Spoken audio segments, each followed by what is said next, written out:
दोस्तों आज हम बात करेंगे disease of intestine.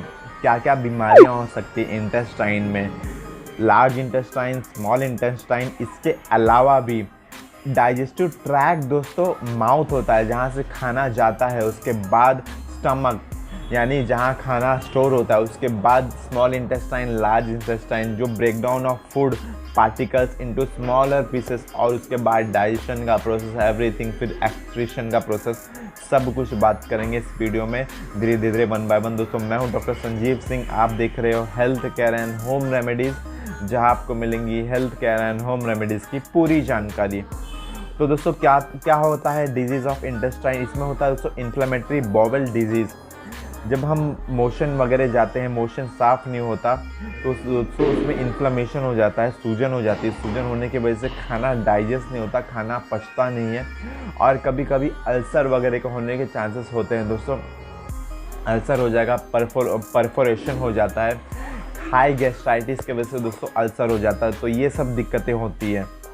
First of all हम बात करेंगे कि क्या क्या टाइप्स होते हैं दोस्तों इसमें। इंटेस्टाइन जो डिजीज़ होती है, क्या क्या टाइप्स हो सकते हैं। Cons disease, that is chronic inflammatory ball disease. जो पेन होता है, जो दर्द होता है, जो अल्सर होता है, वो क्रोनिक हो जाता है, वो लंबे समय से ज़्यादा होने से दोस्तों वो उससे हम कहते हैं क्रोनिक डिजीज़ हो जाता है उसमें। और जब ये सब दिक्कतें होंगी तो उसके हालांकि जाहिर सी बात है उसके कुछ सिम्टम्स भी होंगे और कॉज भी होंगे। कॉज हमने डिस्कस कर लिया डिटेल में, क्या क्या कॉज हो सकते हैं।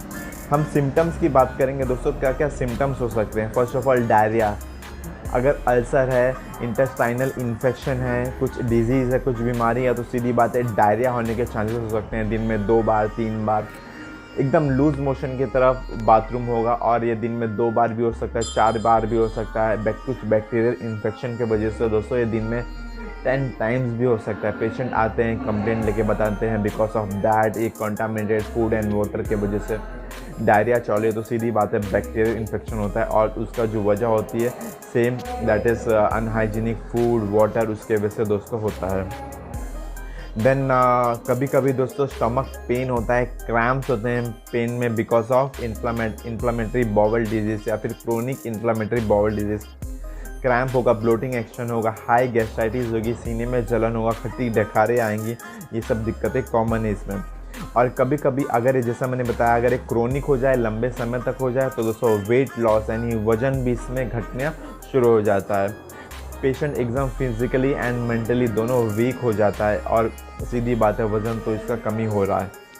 Then this can lead to कुछ अदर बॉडी पार्ट्स पे भी ये अफेक्ट करेगा दोस्तों, जैसे आई इन्फेक्शन, आँखों में सूजन वगैरह, रेडनेस होगा, ईचिंग होगा।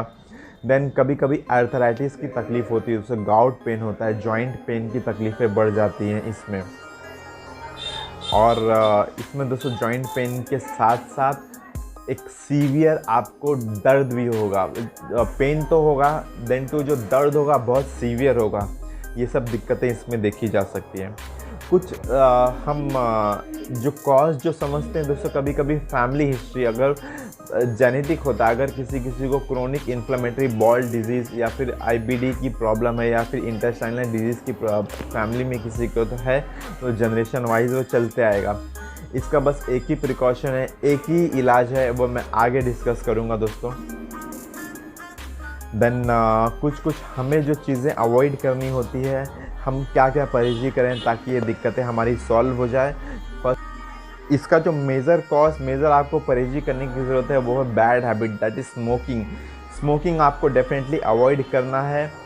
स्मोकिंग की वजह से दोस्तों ब्लड सर्कुलेशन बॉडी में अच्छे से होता नहीं, ब्लड क्लॉट की दिक्कतें होती हैं, और पेट में अल्सर यानी हाई गैस्ट्राइटिस वगैरह की दिक्कतें बढ़ जाती है।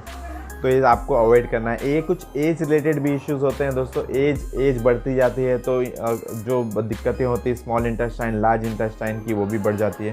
कुछ एनवायरमेंटल फैक्टर जैसे मैंने बताया, unhygienic food, contaminated water, junk food की वजह से भी दोस्तों दिक्कतें होती है।